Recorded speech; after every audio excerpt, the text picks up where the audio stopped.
Bonsoir, bonsoir, bienvenue ce soir pour ce nouveau Facebook Live. Donc je me représente, je suis Marie-Claire Charrier, je suis relaxologue et praticienne EFT et j'accompagne plus spécifiquement les femmes atteintes de cancer à mieux vivre cette période et à y voir une opportunité pour faire un petit peu de ménage dans sa vie et au final à être bien dans son corps et dans sa tête pour être bien dans sa vie de façon globale. Le thème de ce soir, c'est le mental et le cancer. J'en ai déjà parlé bien souvent dans d'autres Facebook Live. Je parle souvent du mental parce que ça fait partie aussi de mon programme d'accompagnement. Et je voulais plus spécifiquement donc ce soir vous parler de ce fameux mental qui nous constitue en tant qu'humains.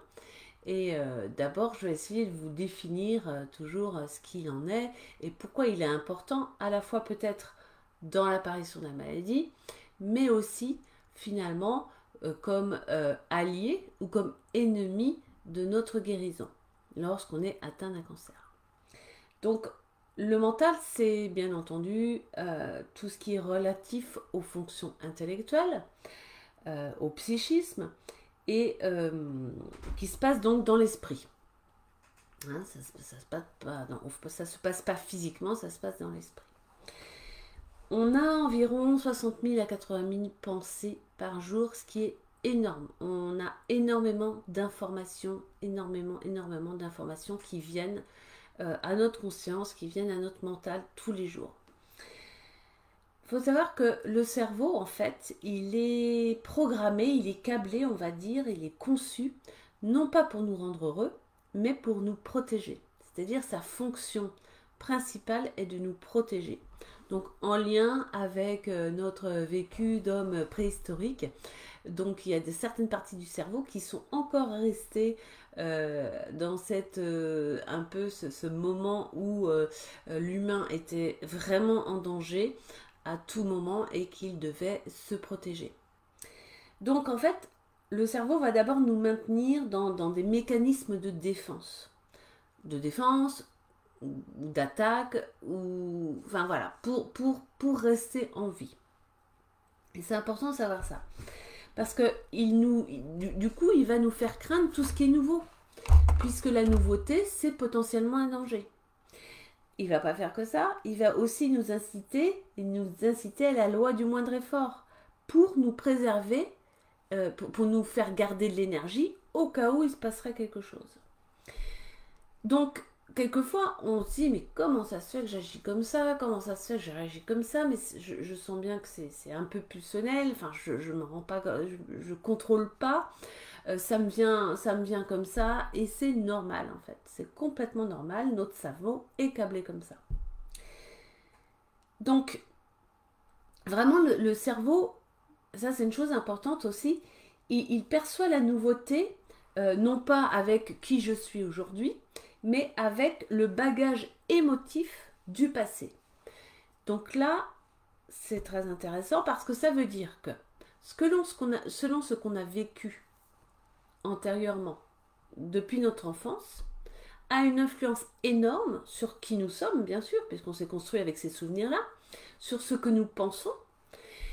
Donc, ça va conditionner aussi nos choix de vie, ça va conditionner nos croyances, ça va conditionner vraiment notre façon d'être au monde, d'une manière générale, et d'être en relation avec nous-mêmes, mais aussi avec les autres.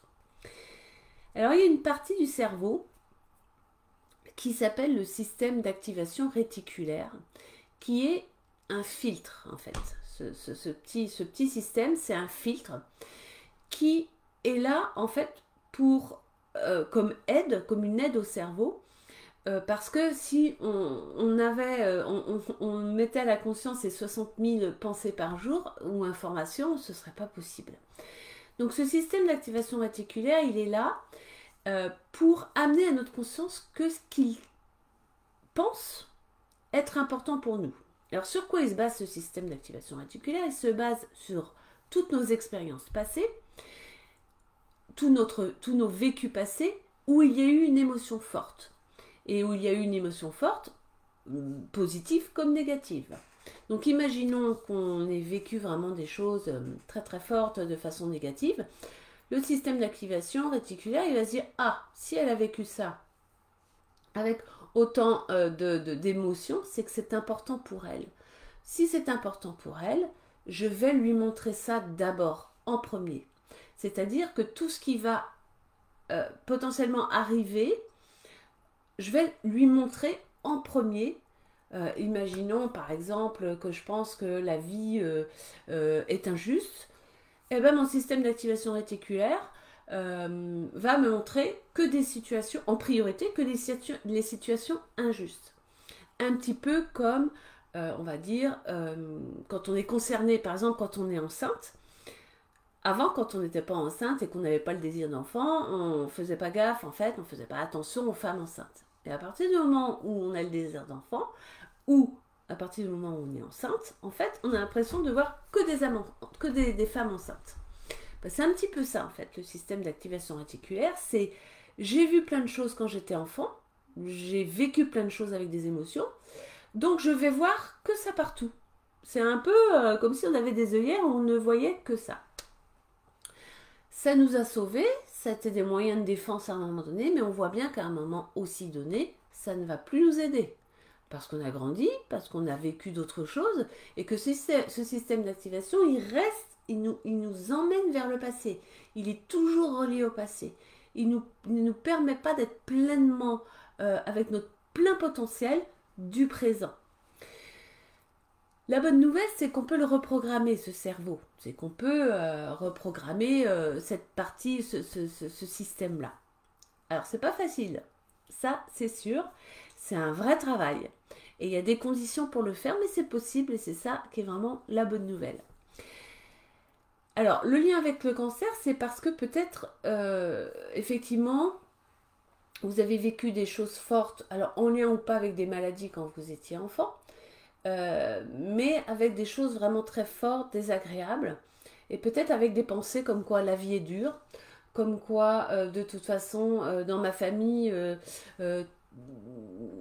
à chaque génération il y a quelqu'un qui a un cancer ou une maladie grave, ou bien vous allez penser bah oui moi je suis nulle parce que j'en ai fait l'expérience quand j'étais petite, je suis nulle, ou je mérite pas ce qui est bon, ou de toute façon il faut travailler dur dans la vie et c'est comme ça que ça se passe.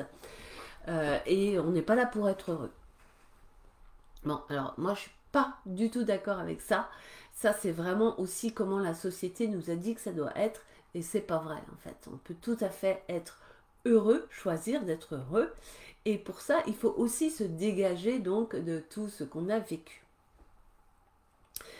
Donc ce qui va être important pour modifier un petit peu nos pensées qui ont pu favoriser l'apparition du cancer, ça a pu participer à l'apparition du cancer, ainsi que nos émotions et nos chocs émotionnels passés. Hein.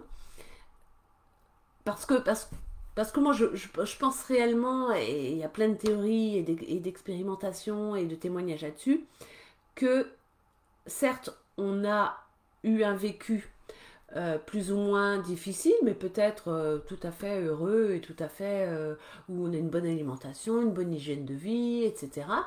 Et on ne comprend pas du tout pourquoi on a un cancer. C'est comment ça se fait qu'on a un cancer en fait. Puisque tout va bien dans ma vie, je suis hyper heureuse, j'ai une belle famille, un bon métier, je me nourris bien, je ne fais pas d'excès, et on a un cancer. Bah, comment ça se fait en fait? Comment c'est possible ça? C'est bien qu'il y ait une autre raison. C'est bien que ce n'est pas que lié à ce qu'on mange, ce qu'on boit, ce qu'on respire, etc. C'est bien que ce n'est pas lié que simplement au bonheur qu'on a là tout de suite. C'est lié en effet à ce qu'on a pu vivre avant, à comment on a été formaté en fait, à ce qu'on croit, à ce qu'on pense et à ce qu'on a eu comme émotion.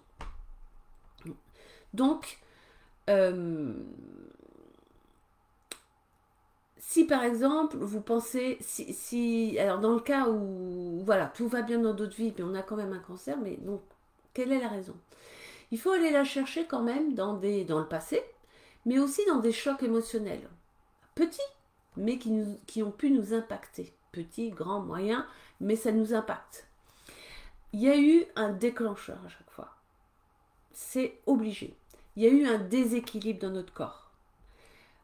C'est obligé. Sinon, il n'y a pas de cancer. Ça ne veut pas dire que c'est de notre faute, mais c'est de notre fait. On n'en avait pas conscience, mais c'est bien par rapport à ce qu'on a vécu. Encore une fois, je ne culpabilise personne. Hein. Moi-même, j'ai eu un cancer. Je ne me suis pas culpabilisée. Mais à un moment donné, je me suis responsabilisée. Je me suis dit, bon, qu'est-ce qui s'est passé dans ma vie pour que j'en arrive là, pour que cette maladie se déclare? J'ai regardé un petit peu en arrière et j'ai trouvé. Hein. Alors, le trouver ne suffit pas. Il faut ensuite aller le nettoyer, tout ça. Sinon, bah ok, je reçois des traitements, mais finalement, peut-être que si j'ai toujours les mêmes pensées, les mêmes sentiments, les mêmes émotions, potentiellement, ça recommencera. Donc, il faut les nettoyer.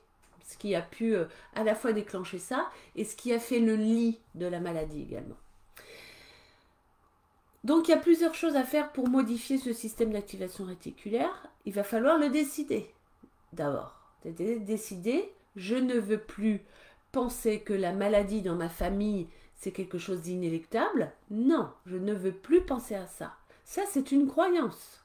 C'est pas, voilà, si c'est pas un cancer génétique, non, c'est pas une obligation. Donc, je décide, moi, de me consacrer à la santé et je décide pas juste d'avoir peur de la maladie. Donc, il y a une vraie décision à prendre. En fait, il faut vraiment se dire, décider. Qu'est-ce que je veux dans ma vie? Moi, je veux être en santé. Si je suis déjà atteinte d'un cancer, je veux guérir. Alors, je vais m'intéresser à la santé. Je vais m'intéresser à comment on guérit. Je ne vais pas simplement recevoir patiemment un traitement et rien faire. C'est pas possible, ça, en fait. Y a des trucs à faire. C'est ça aussi, la bonne nouvelle, en plus. Donc, il va falloir faire le choix, vraiment en conscience, de dire, mais moi, j'ai envie que ça change, j'ai envie de croire, parce que c'est une question de croyance, c'est une question de foi, que c'est possible que je guérisse, et je vais tout mettre en œuvre. Je vais m'informer, je vais aller soigner peut-être mes croyances et mes émotions. Donc, il faut que vous ayez l'intention de changer les choses. Ensuite, il faut que vous vous donniez l'autorisation, parce qu'on a des loyautés familiales. Si on se dit, non, moi, dans ma lignée, enfin là, dans ma famille actuellement, il n'y aura pas de cancer, qu'est-ce que ça veut dire par rapport à nos ancêtres? Est-ce que j'ai le droit? Est-ce que je m'autorise vraiment? Est-ce qu'il n'y a pas une part inconsciente de moi qui va se dire, bah attends, alors toi, tu n'auras pas de cancer, alors que les autres, ils se sont payés un cancer? Non, non, non, non, il faut que tout le monde en ait là. Hein. C'est comme ça, la règle, dans notre famille, on en a. Donc, il faut vraiment aller dénicher cette loyauté familiale pour se dire non, non, en fait, c'est pas une bonne chose. C'est pas une bonne chose d'avoir un cancer. Même si c'est familial, c'est pas une bonne chose et je n'en veux plus. Il faut que vous ayez l'intention, vous vous donniez l'autorisation. Alors, il y a plein de petites choses. Il va falloir, à chaque fois que vous allez avoir une pensée négative ou une pensée, il va falloir la switcher. Il va falloir dire non, stop. Et changer la phrase négative par une phrase positive. C'est un travail de tous les instants. Il y a un vrai nettoyage donc aussi émotionnel. Donc ça, c'est quelque chose que je vous propose dans mon programme Cancer féminin objectif bien-être. C'est de s'occuper donc des fortes émotions liées à la maladie, bien sûr, les peurs, les angoisses, mais aussi les émotions qui sont en amont, qui ont été peut-être ce déclencheur, ce fameux déclencheur dont je parlais. Aller regarder ce qui a pu provoquer un déséquilibre. Est-ce que c'est, oui, au niveau affectif? Est-ce que c'est autre chose? Est-ce que c'est cette croyance et ce mental qui nous fait croire que pour nous, c'est presque normal? Et c'est continuer à aller être curieux et aller chercher ce qui se passe dans notre famille aussi. Et puis, on va nettoyer donc toutes les émotions. Et on va aller s'occuper de ce fameux mental-là qui peut-être nous fait voir la vie un peu en gris pour déchirer ce voile et se dire non, moi je décide là de voir la vie en rose Et que faut-il faire pour ça? Eh bien, moi, mon mental, il a des autoroutes neuronales, hein, il emprunte les autoroutes neuronales, hein, mais parce qu'il est feignant. Hein, donc, si depuis toute petite, je pense que c'est comme ça, je pense que c'est comme ça, je pense que c'est comme ça, là encore, ce sont les œillères que le système d'activation réticulaire nous donne. Du coup, on va créer de nouvelles connexions neuronales par nos pensées, par nos émotions différentes, et petit à petit, plus on va penser d'une nouvelle manière, plus ce chemin, ces connexions neuronales seront fortes, et le cerveau, petit à petit, va emprunter d'une manière beaucoup plus directe et spontanée ces petites connexions neuronales, ces chemins qui deviendront au fur et à mesure les nouvelles autoroutes neuronales. Donc c'est un vrai travail, c'est un vrai challenge, mais je crois que quand on a un cancer, je crois qu'on n'a pas beaucoup de choix. Encore une fois, je voudrais vous sensibiliser au fait que vous n'êtes pas qu'un malade, que vous n'êtes pas quelqu'un qui va se battre contre quelque chose d'injuste.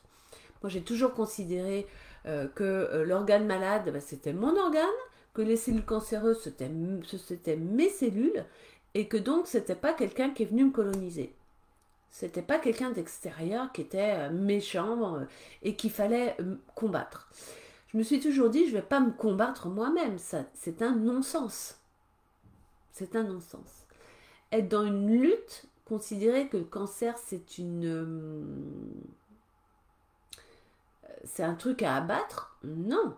C'est un truc à accueillir et à aller regarder.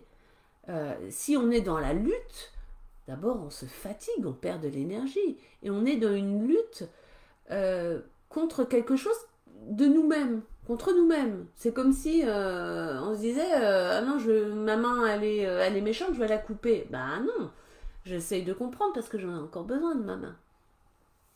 Bon, c'est un peu tiré par les cheveux, mais j'espère que ça vous aide à comprendre. Donc, il y a plein de moyens. J'utilise beaucoup l'EFT, donc Emotional Freedom Techniques, pour aller déprogrammer aussi toutes vos pensées, toutes vos croyances. C'est extraordinaire comme technique. Il y a aussi tout ce qui est relaxation guidée ou en imagination. On va aller imaginer ce que ce sera quand on sera en santé. On va aller contacter l'organe malade pour imaginer les cellules cancéreuses diminuer, s'évaporer, parce qu'on les a accueillies, on les a écoutées, et remplacées par une belle énergie. En fait, voilà, c'est un programme qui est magnifique. C'est un programme qui va vous montrer que la maladie, elle est là, pas par hasard, qu'il va falloir l'écouter et en faire quelque chose.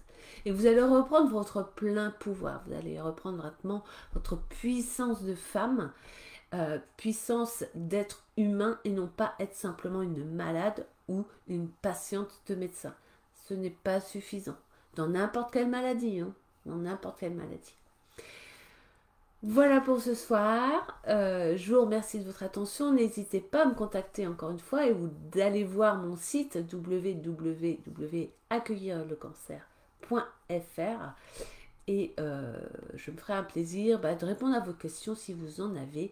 Et si vous êtes curieux d'en savoir un peu plus, eh bien nous pouvons nous appeler pour un échange qui vous permettra de mieux comprendre ce que c'est également et ce que j'ai voulu dire. Voilà, je vous remercie de votre attention, je vous souhaite une très belle soirée et à bientôt.